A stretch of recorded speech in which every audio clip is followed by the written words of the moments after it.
আমরা এখন কি করি? সবাই বিশ্ববিদ্যালয়ে পড়তে চাই, সবাই ডিগ্রি পাস হতে চাই, সবাই মাস্টার ডিগ্রি পাস হতে চাই, এবং ডিগ্রি অর্জনের পরে সবাই বেকার হয়ে যায়। সবাই মাস্টার ডিগ্রি অর্জন করার প্রয়োজন নেই।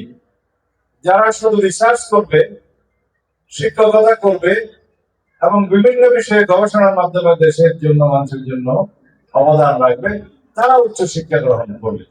আর যারা মাধ্যমিক, উচ্চ মাধ্যমিক এবং তার উপর পর্যন্ত ডিগ্রি পর্যন্ত পড়াশোনা করে নিজের কর্মসংস্থান এবং দেশের জন্য নিজে একজন দক্ষ নাগরিক হিসেবে গড়ে উঠতে চায়, তাদের জন্য সেই শিক্ষা ব্যবস্থা আমরা প্রবর্তন করতে চাচ্ছি।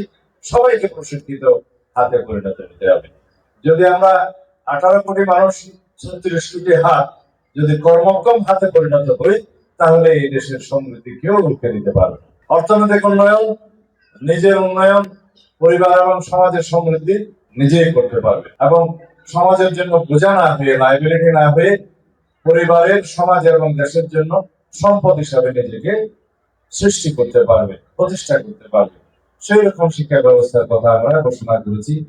আমরা সেটা এখন চালু করবো ইনশাআল্লাহ। অতীতের সনাতনী শিক্ষা ব্যবস্থার মধ্য দিয়ে আমরা শুধু কোটি কোটি বেকার যুবক যুবতী সৃষ্টি করেছি, যারা নিজেদের জন্য বোঝা হয়েছে, সমাজের জন্য বোঝা হয়েছে, পরিবারের জন্য বোঝা হয়েছে। এখন আমরা আমাদের সন্তানদেরকে রাষ্ট্রের জন্য সম্পদে পরিণত করতে চাই, নিজের জন্য, পরিবারের জন্য, সমাজের জন্য একজন দক্ষ নাগরিক হিসেবে তাকে। সমুদ্রের গর্জনে ভিন্ন স্বাদের সামুদ্রিক খাবারের ভরপুর আয়োজন উপভোগ করতে আজই চলে আসুন প্যাসিফিক বিচ লাউঞ্জ ক্যাফে কক্সবাজারে। প্রতিষ্ঠা করতে চাই। এইভাবে আমরা সমাজের অন্যান্য সকল ক্ষেত্রেও আমাদের বাস্তব পরিকল্পনা আমরা ঘোষণা করেছি এবং চেষ্টা করছি। আমরা আমাদের প্রতিশ্রুতি অনুসারে নির্বাচনের আগে যে ইশতেহার আমরা লিখেছিলাম, যে 31 দফাতে আমরা সমস্ত কিছু মৌলিক পরিকল্পনা ঘোষণা করেছিলাম, তার মধ্যে সকল পরিবারের জন্য, যারা দরিদ্র পরিবার, সেই মায়েদের জন্য আমরা ফ্যামিলি কার্ডের প্রবর্তন করেছি।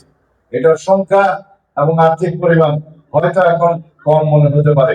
আমাদের রাষ্ট্রীয় ক্যাপাসিটি যখন বাড়বে, অর্থনৈতিক যখন আমাদের সমৃদ্ধি হবে, আরো যখন আমরা অর্থনৈতিকভাবে এগিয়ে যাবো, তখন আমরা এর পরিমাণও বাড়াতে পারবো, সংখ্যাও বাড়াতে। প্রাথমিক স্তর থেকে শুরু করে উচ্চ মাধ্যমিক পর্যন্ত এই পর্যায়ের শিক্ষা ব্যবস্থায় আমরা বলেছি ভোকেশনাল ট্রেনিং সবাইকে নিতে হবে। যে কোনো একটা ট্রেডে যেটা সে পছন্দ করবে, কারিগরি শিক্ষা নিতে হবে।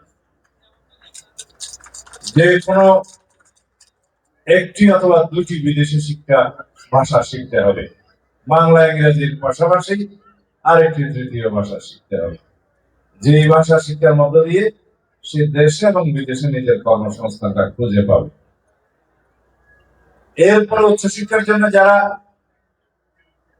মেধাবী হবে, উচ্চশিক্ষা করার জন্য উপযুক্ত থাকবে, যাদের ফলাফল ভালো হবে, তারা ডিগ্রি অর্জন করবে, মাস্টার ডিগ্রি অর্জন করবে, এমফিল করবে, থিসিস করবে, পিএইচডি করবে, শিক্ষকতা করবে, গবেষণা করবে, তাদের জন্য দ্বার অবারিত থাকবে।